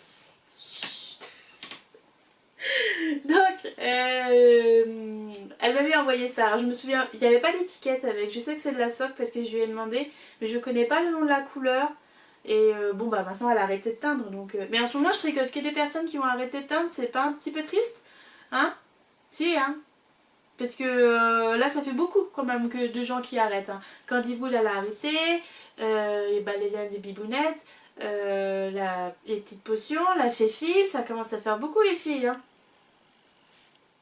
Alors je me retrouve avec plein de collecteurs dans mes stash. Voilà. Donc je vais faire ça, je vais faire les Yanira 2.0 avec ça. Donc le test va constituer... le test. L'objectif sera de réécrire le patron avec un échantillon plus cohérent, plus facile à obtenir en tout cas. Donc le fameux 30 mailles par 42 rangs que j'obtiens quasiment avec toutes mes fils, toutes mes laines à chaussettes. Enfin quasiment, avec toutes mes laines chaussettes par main. Et avec lequel je grade maintenant tous mes modèles par simplicité parce que je sais que c'est un échantillon que les testeuses ont facilement. Donc c'est plus facile de tester un modèle quand la personne n'a pas passé 10 échantillons à essayer d'obtenir le bon échantillon. Quoi. 10 heures je vais y arriver, 10 heures à obtenir le bon échantillon. Bref, vous avez compris où je veux en venir, je veux le remettre au goût du jour et je vais lui rajouter les options de coup de pied, de gousset. Très facile à faire. Il n'y a pas gros travail à faire dessus, mais j'aimerais quand même les faire retester pour lui redonner sa chance à ce modèle parce que c'est vraiment un de mes modèles préférés. J'avais même travaillé le gousset, il y avait un motif sur le gousset et tout. Donc j'aimerais bien reprendre tout ça en fait. Ce sera quand même plus sympathique. Donc je vais monter ça tout à l'heure pendant que je montrerai le vlog. Je pense. Parce que j'ai regardé le patron et je sais où je dois aller. Donc voilà. Voilà, donc mon prochain projet ce sera les Yanira 2.0 tout de suite sur mes aiguilles, vous allez les voir probablement sur mon Instagram dans la foulée et comme ça me permettra de les ressortir alors au mois d'août. C'est un patron qui reviendra au mois d'août parce que c'est un modèle que je veux pas trop... Bon, il va y avoir un retest évidemment parce que qui dit regradation dit nouveau chiffre, donc il faut bien retester tout, vérifier que tout fonctionne, etc. Mais c'est en prévision d'une ressortie au mois d'août, parce qu'au mois d'août en général il n'y a pas grand chose qui sort. C'est pas la rentrée, c'est le plein été, il fait trop chaud pour tricoter, etc. Donc je vais sortir ça à ce moment-là et j'en profiterai pour vous montrer toutes mes chaussettes en arc-en-ciel. Parce que je crois normalement que j'ai des chaussettes de toutes les couleurs maintenant. Et il me manquait plus qu'à refaire les roses. Tiens d'ailleurs je vous ai pas dit, hein, mais le pull nué c'est le même motif que mes chaussettes qui sont sorties récemment là. Si vous avez aimé le motif des chaussettes, c'est le même. Enfin c'est le même. Il a été évidemment retravaillé pour que ça fonctionne avec l'échantillon parce que là on est à 30 mailles, sur le pull on était à 16. Ça fait quand même beaucoup de différence. Donc il n'est pas sur autant de rangs, il n'est pas sur autant de mailles, mais c'est le même. Ce sont mes petits papillons, encore une fois, qui viennent se glisser sur les branches de mon pull cette fois. Donc j'ai oublié de vous le dire tout à l'heure, mais c'est exactement le même. Enfin c'est exactement le même. C'est le même. Il s'appellera nuée aussi. Là c'était les chaussettes nuées, là ce sera le pull nué et ensuite il y aura le gilet nué. Plus tard, cet automne. Voilà pour les modèles de tricot et le tricot en cours que je n'ai pas.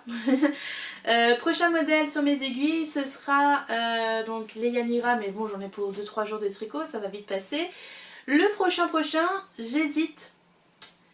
Vu à la vitesse à laquelle j'ai tricoté mon pull nué, c'est-à-dire une semaine, ce qui est pas mal quoi. Je me demande si je ne vais pas enchaîner avec un dernier top qui n'a pas de nom encore, qui a été gradé mais que je pense re-regradé parce que j'ai une deuxième idée qui me plaît un peu plus. Et maintenant que je sais que je peux tailler un pull dedans, je pense que ma deuxième idée est faisable.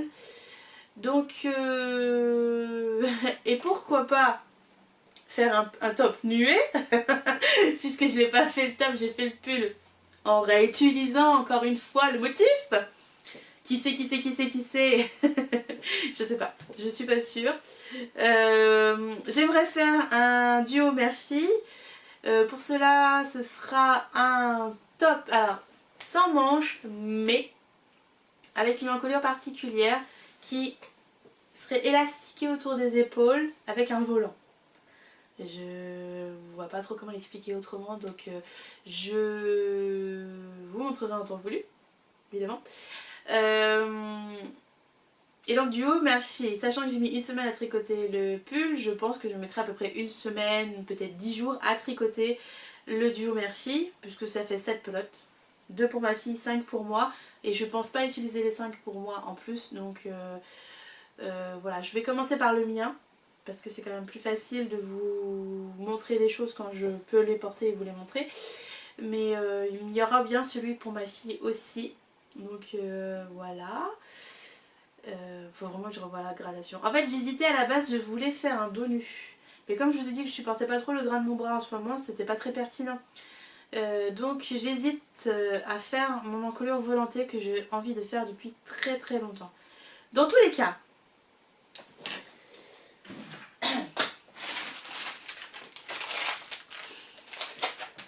vous savez que normalement les tops estivaux de Pandatesque c'est toujours avec des perles. Bon, tac, j'ai fait du crochet, j'allais pas mettre des perles en plus, ça faisait beaucoup. Nuer sa dentelle pour lui tout seul, ça sert à rien à rajouter. Donc j'hésite. À la base, comme je voulais faire des bretelles, des longues bretelles type dos nu, je voulais partir sur des petites perlounettes que j'ai sorties mais que je ne retrouve pas. Voilà, celle-ci. Non, pas celle-là. Alors bref, je trouve pas le deuxième paquet mais j'en ai 2 paquets. Les marrons. Puisque la couleur qu'il me reste pour moi, c'est du naturel, donc ça aurait super bien tranché dessus. Ou alors une autre, peut-être du rouge, comme ça.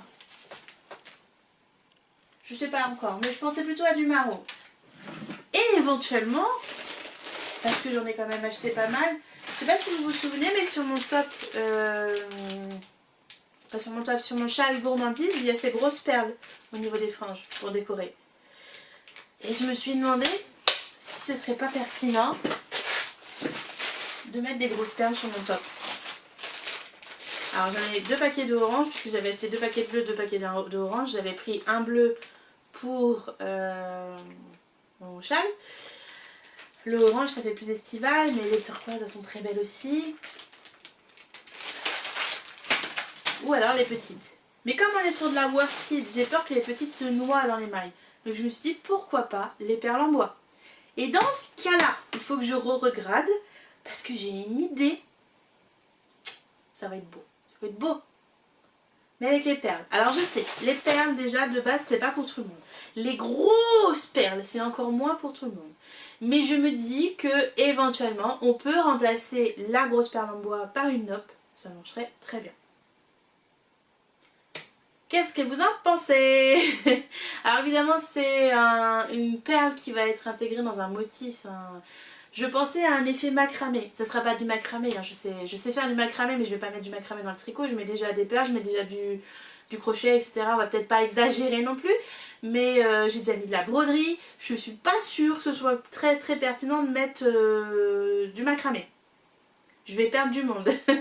Mais on pourrait avoir un effet macramé. Et là ça pourrait être très sympa. Avec des petites perles.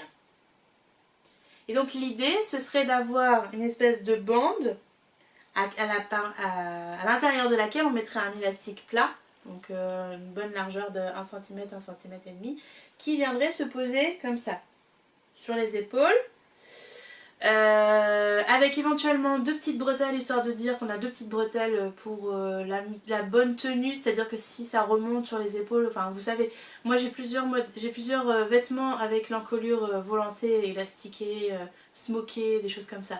Bon, quand on lève les bras ça remonte, ça tient pas forcément bien. Et on les remet, on passe la journée à les remettre, quand on en a marre on les laisse, voilà, on s'en fiche. Bon, ça aurait l'avantage, mon petit col volanté, de cacher mon gras du bras, comme je le souhaite, tout en ayant de l'air, de l'espace, du drapé, du volanté, et de faire, on pourrait le faire en robe, on pourrait le faire en tunique. Moi je sais que j'ai pas la quantité pour faire une robe, mais ça pourrait être sympa de faire un corps avec des augmentations qui feraient un effet volanté aussi sur le bas du corps. Voilà. Vu que j'ai le métrage, pas de manche, ça veut dire plus de métrage pour le corps. Mais il y a le volant autour des épaules. Donc, voilà. C'est en réflexion. J'ai plusieurs idées en tête. Je sais pas si je dois passer l'élastique partout, si je dois le passer que sur les épaules. Est-ce que je fais quelque chose de droit ici et je fais juste les épaules élastiquées pour pas trop perdre comment dire, le fit. Pour éviter que ça remonte continuellement sur la poitrine et donc partir sur une espèce de faux raglan ici qui serait plat et juste un élastique dans le volant de la manche. Est-ce qu'on fait juste le volant dans la manche? Est-ce qu'on fait le volant partout et on fait un volant qui pose sur la poitrine? Je n'ai pas encore décidé, mais voilà, vous savez tout, je pense. Je crois que je vais pas faire de volant élastiqué, je vais faire autre chose. Oh là là! C'est bon, j'ai mon idée. Bon, bref, je vous en reparle bientôt. Ce modèle a changé de construction, enfin pas de construction, mais a changé de bretelles au moins 4 fois déjà.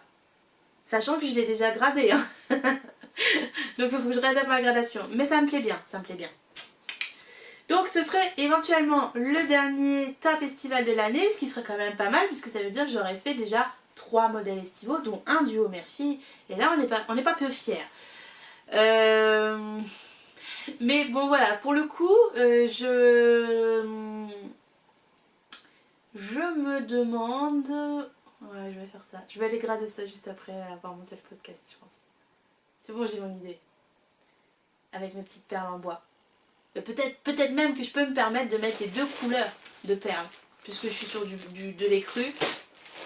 Ou alors il faut que j'en garde pour ma fille. Ah oui, d'ailleurs, je n'ai pas pensé à quel pain j'allais mettre chez ma fille. Ce que je vais faire, c'est que je vais mettre des perles sur le mien et des nops sur celui de ma fille. Comme ça, vous verrez les deux possibilités. Ah, c'est intelligent. Faut que j'essaye des choses, Bref, voilà. Pour les encours, après, je vous en ai déjà parlé, mais je vais commencer le gilet en vol, petit frère du top envolé. Donc c'est pas le même motif, mais enfin, c'est le même principe de motif, mais ce sera un modèle full dentelle qui m'a fait beaucoup de... Je pense que je vous en ai déjà parlé la dernière fois, mais j'ai eu beaucoup de mal à le grader. Je n'ai pu faire que 8 tailles et j'espère qu'il sera aussi beau que ce que j'ai dans ma tête. Voilà, et ensuite ce sera, j'ai une collaboration sur laquelle je dois commencer à échantillonner aussi, je n'ai pas eu le temps encore, j'ai reçu la laine mais j'ai pas échantillonné, mais c'est parce que en recevant la laine je me suis rendu compte que ce que j'imaginais n'allait pas fonctionner, donc je suis en recherche d'une deuxième idée, pas trop loin de la précédente mais mieux que la précédente. Et ensuite, je vais devoir travailler sur le crayon ensemble. Donc, je vous en ai parlé la dernière fois. J'ai fait un espèce de groupe sur Discord où vous pouvez créer à partir d'un motif commun. Donc, c'est une torsade. Je ne vous ferai pas tout le speech. Si vous voulez voir, vous venez sur Discord. Il faut que je travaille ça. Parce que ce sera mon projet de cet été.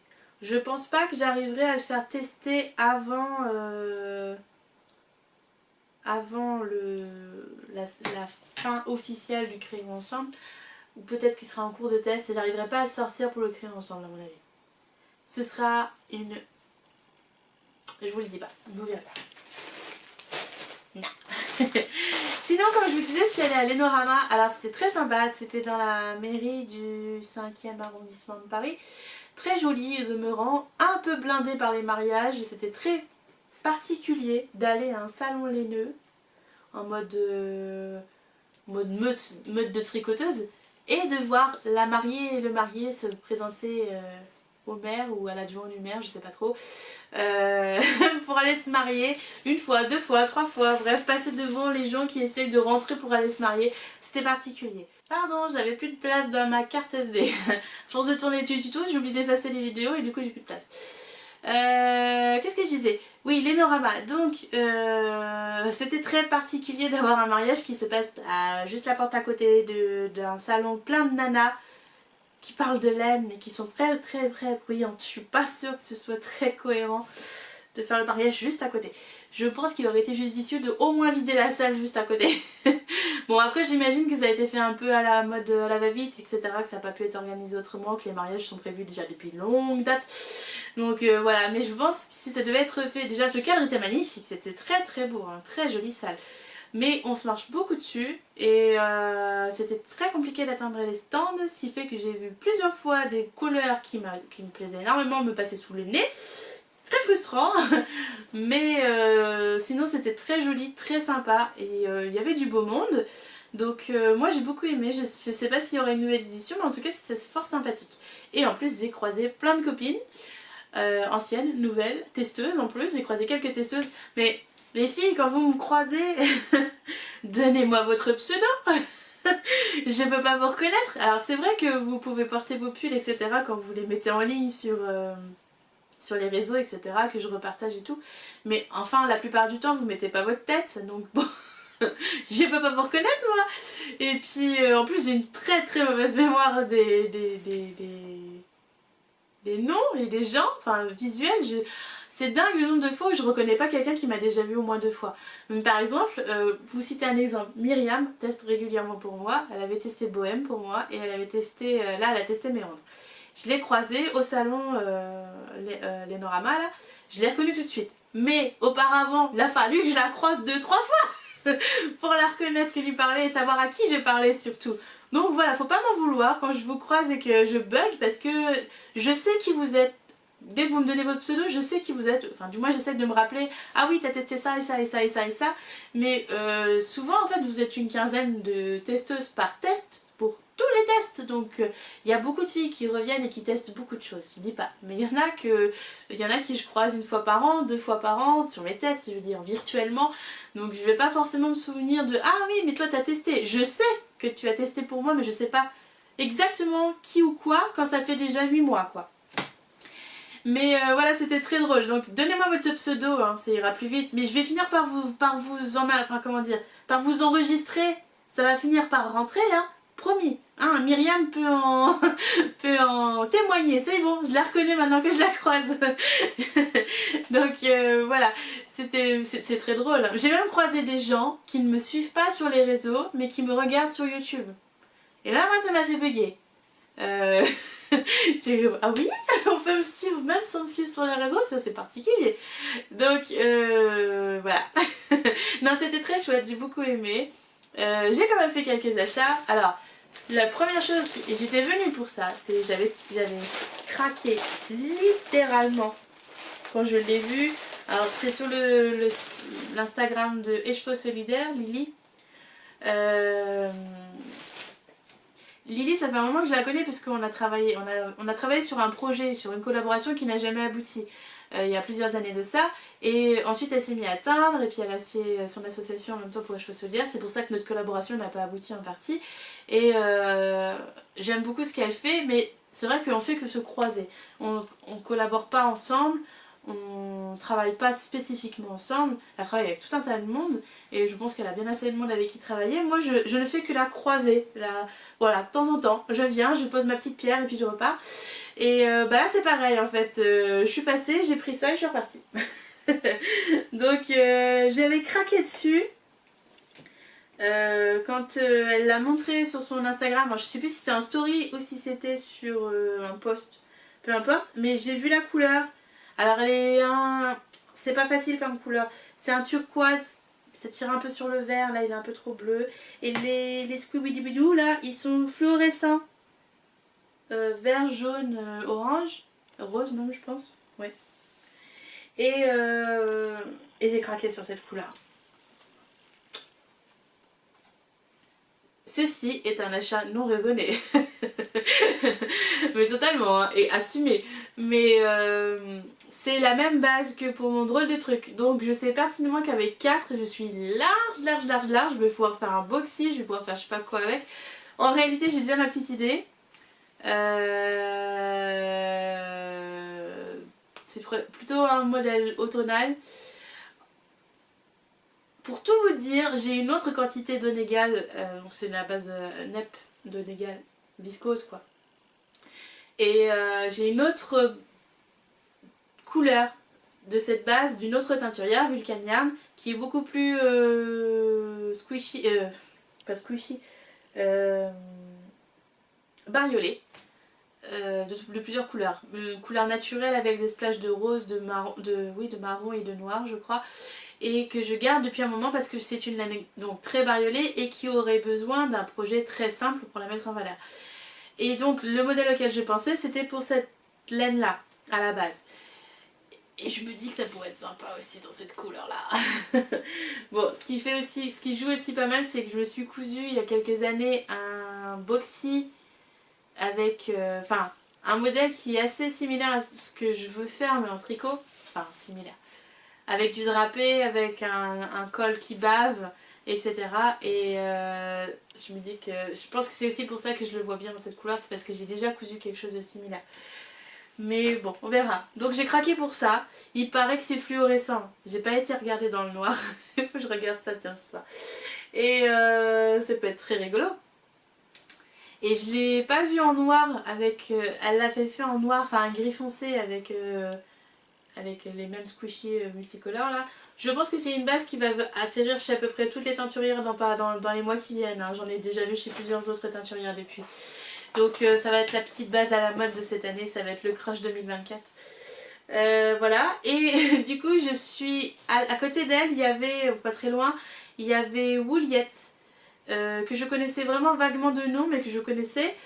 Et j'ai vu sur son stand le vert que je cherche depuis une éternité. Le vert émeraude, mais scintillant, magnifique, lumineux, magnifique.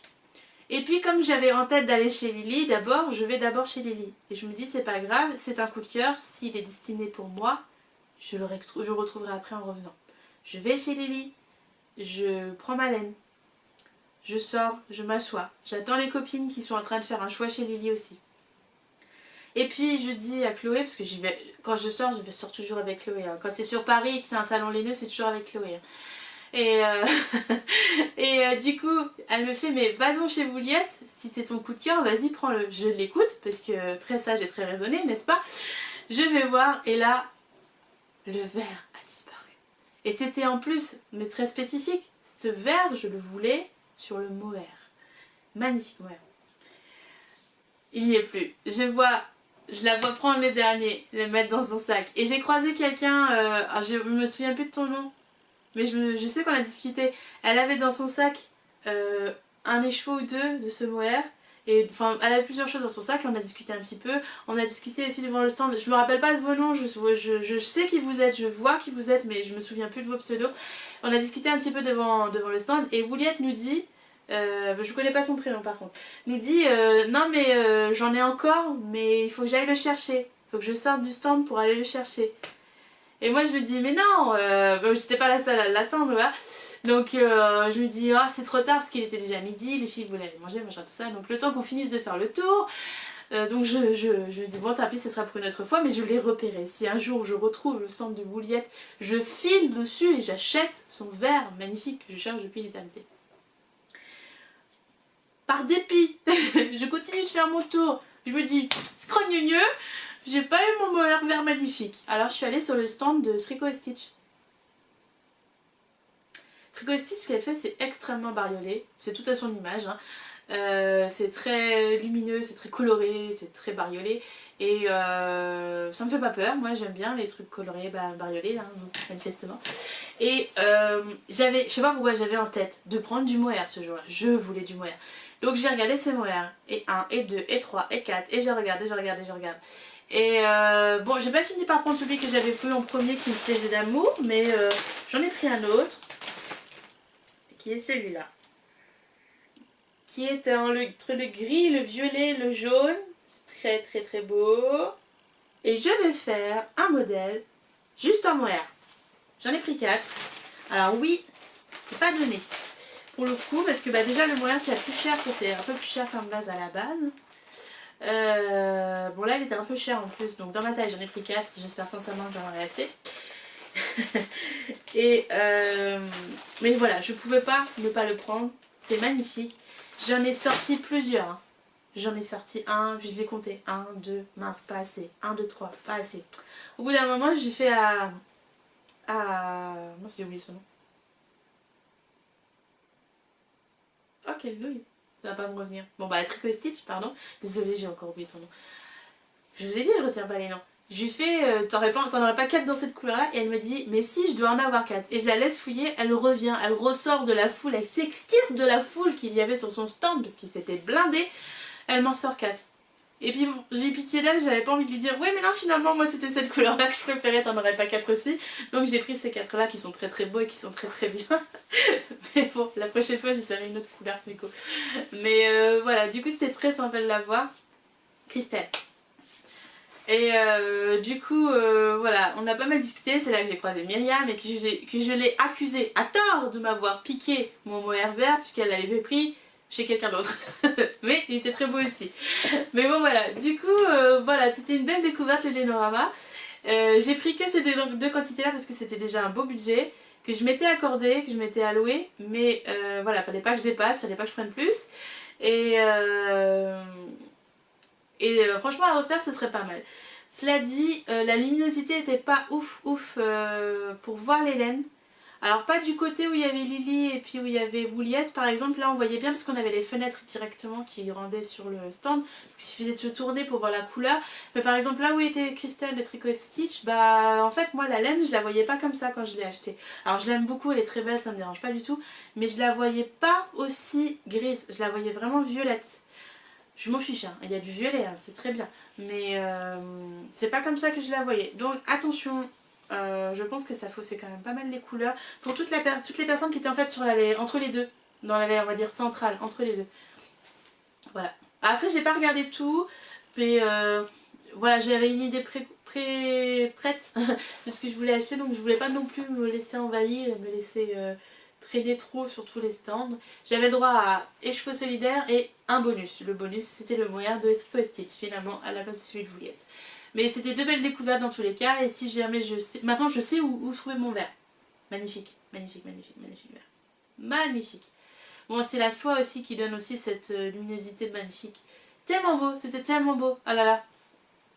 Et il y avait même, et pour vous dire à quel point je devais être pas bien dans ma tête ce jour-là, il y avait un rose néon magnifique chez elle aussi, chez Juliette. Et je me suis dit, pourquoi pas? Alors que clairement le rose c'est non, hein. Normalement. Donc bon voilà.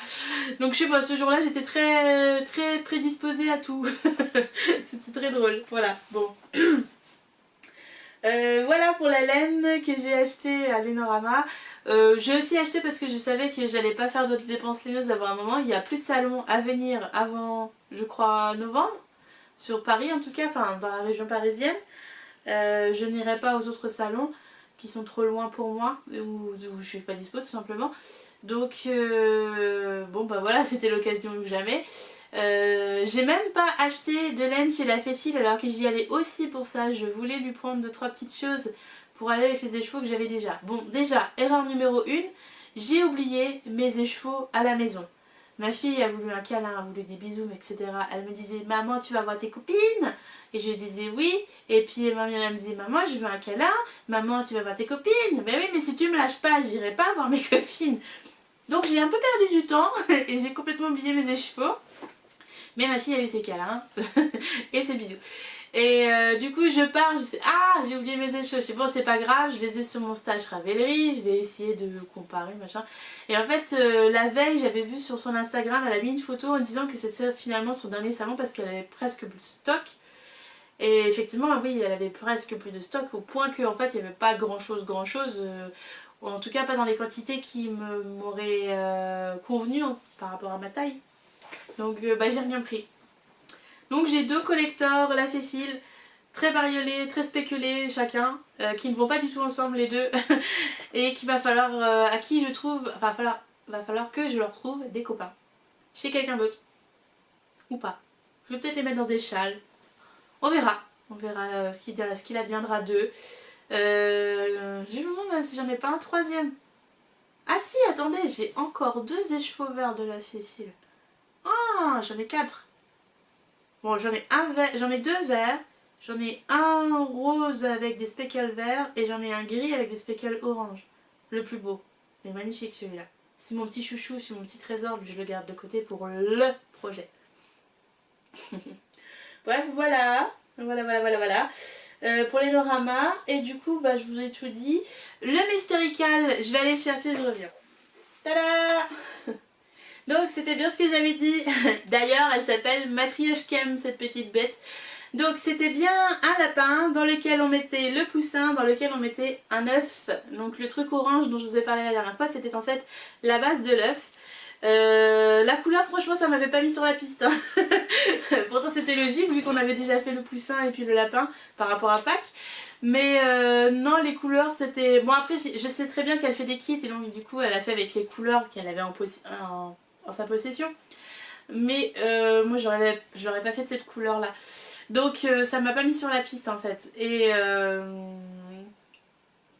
en plus je l'ai raté. Ça n'allait pas du tout, je sais pas pourquoi mais mon rose il est... je pensais pourtant avoir fait attention de prendre les mêmes bases pour toutes les couleurs. Mais pour le rose j'ai pris une base de chez Zeeman alors que tout le reste c'est une base de Drops. Et c'est pas la même. Et du coup bon pour les oreilles j'ai pu gruger, ça se voit pas trop que l'oreille elle est plus large en rose qu'en marron, je me suis débrouillée pour pas que ça se voit. Autant pour l'œuf que j'ai pas retrouvé, je suis désolée ma fille, je sais pas ce qu'elle en a fait. Ça n'allait pas du tout. Et du coup normalement tout s'emboîte. Donc c'était bien un système d'œuf matryoshka. Et quand j'ai vu ça, j'avais trouvé, j'étais fière de moi. Mais pour ma fille ça convenait pas. Elle est trop petite encore pour s'amuser. Enfin, elle sait emboîter, etc. Mais comme c'est mou et qu'en plus il y a les yeux à l'intérieur, je voulais pas qu'elle se pique les doigts ou qu'elle cherche à défaire, etc. J'ai préféré rembourrer le poussin et le lapin à part. Je me suis débrouillée pour coudre le bas de l'œuf, on va dire, avec le corps. Donc ce que j'ai fait en fait, c'est que j'ai repéré le rang qui avait le même nombre de mailles que la base du corps et j'ai cousu à ce niveau-là, tout simplement. Donc voilà, l'idée était chouette. J'avais deviné presque dès le deuxième indice, puisque en fait c'est comme ça que je rangeais mes affaires, mais c'est vraiment sur un coup de chance parce que j'y aurais pas pensé si j'avais pas rangé mon crochet comme ça en fait. C'était juste par nécessité, je rangeais tout ensemble et du coup ça s'imbriquait bien et du coup voilà quoi. Mais normalement c'est pas comme ça. Mais ma fille peut jouer avec comme ça, c'est plus facile pour elle. Donc comme je l'avais pour elle, je fais en fonction, enfin je fais en sorte qu'elle puisse jouer avec quoi. Donc voilà, c'était très mignon à faire. J'ai quasi réussi à tenir sur la durée du Mystérical puisque j'ai fini l'œuf, il restait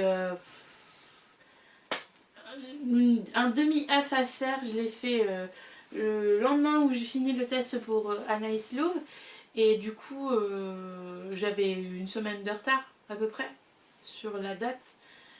Bon, après moi j'ai pas publié pour le concours, de toute façon j'attendais que le concours passe parce qu'elle choisit une photo de ce qui est le plus... Je sais plus comment elle a fait, il me semble qu'elle choisit quelqu'un, la meilleure photo, je sais pas quoi, pour gagner un patron ou quoi. Mais du coup, moi c'est pas le bon, il est pas emboîté, donc bon voilà. Mais j'avais trouvé, je m'en fiche. Voilà pour le crochet. J'ai pas refait d'autres crochets depuis, à part l'encolure de mon top tecle. Mais je reprendrai probablement le crochet cet été. J'ai mon poirème à faire de Émilie, mes amusements d'Em. D'ailleurs, elle est en pleine préparation d'un bouquin. Là, elle nous met du teasing en story en ce moment. Et elle a mis en teasing un champignon. Je retrouverai pas l'image parce que c'était une story, donc c'est pas permanent. Un champignon qu'elle a fait pour le bouquin. Apparemment, c'est un modèle de crochet. Alors il me semble qu'elle m'avait dit que c'était, parce que je l'ai croisée à plusieurs salons, elle m'avait dit qu'elle avait fait, donc elle a publié il n'y a pas longtemps un bouquin sur le crochet pour apprendre à crocheter. Et il me semble que le deuxième c'est aussi pour apprendre à crocheter, mais cette fois c'est que sur les amigurumi ou quelque chose comme ça. Et donc sur l'image il y avait un champignon maison en même temps. Et ma fille l'a vu. Alors c'est rare que ma fille regarde mon téléphone quand je le regarde, puisque en général je ne l'allume pas à côté d'elle. Et puis là elle était occupée à jouer, j'ai reçu une notice, je regarde, je vois le champignon. Ma fille a vu le champignon. Et elle m'a dit: Maman, à moi le champignon. J'ai oui bon j'achèterai le livre du coup. Mais bon j'avais prévu de l'acheter. Hein. Mais bon, semble-t-il, je vais faire un champignon maison pour ma fille. Voilà, voilà, la vie est dure. Donc voilà pour ce vlog, j'espère que c'était intéressant. J'ai l'impression d'être vide, d'avoir les mains vides là parce que j'ai plus d'encours et que je vais faire une 2.0, donc pour moi ça compte pas. Donc j'ai hâte de mettre mon prochain tricot sur les aiguilles. Même si bon, maintenant je sais qu'il faut que je la regrette ce soir pour pouvoir la monter. Ma petite idée de manche papier, de manche volantée. Ouais, je vais faire ça. Hein. Mais ça voudrait dire se fier autour d'épaule. Ça va être sympa. Bref, voilà. Donc, je vous laisse. Donc, j'espère que c'était intéressant. On se donne rendez-vous dans mon bureau la prochaine fois, ok? Comme dirait ma fille, d'accord? Non, on se donne rendez-vous dans mon bureau la prochaine fois. Qu'il y ait des meubles ou qu'il n'y ait pas de meubles, j'aurai mis mon papier peint et mon sol. Et peut-être qu'il n'y aura pas de plainte, mais ce n'est pas grave, on s'assiera par terre et on discutera laine, d'accord? Voilà, je n'ai rien enregistré de nos travaux pendant ces 3 semaines parce que j'ai essayé d'optimiser notre temps, parce que mois de mai veut dire jour férié, donc beaucoup moins de jours de crèche. Mais si mon mari a pu poser autant de jours de congé, c'est parce qu'il y avait des jours de férié, donc il fallait combiner les deux. Mais voilà, c'était des très chouettes vacances, on a bien avancé notre réno, même si c'est pas autant que ce que j'espérais. Et on en voit le bout, je pense que... c'est pas que je pense, c'est que j'aimerais avoir fini d'ici juin. Parce que cet été, je veux casser les murs pour faire ma cuisine. Je veux ma cuisine. Oui, une vraie cuisine. Avec un plan de travail et un grand évier. Et des vrais placards. Ah, c'était long, hein, parce que c'est ce que je voulais en premier. Hein. Je sais pas si vous avez fait les travaux ou quoi, mais généralement la cuisine c'est ce qu'on fait en premier. Nous c'est ce qu'on fait en dernier, par la force des choses. et j'ai hâte. Vous pouvez pas savoir. Donc voilà, je vous dis à tout bientôt dans mon bureau. Et on se retrouve la prochaine fois avec de nouveaux designs et de nouveaux... alors pas achats laineux, hein, pas de nouveaux achats laineux, mais des achats pour ranger la laine, les meubles. À la prochaine.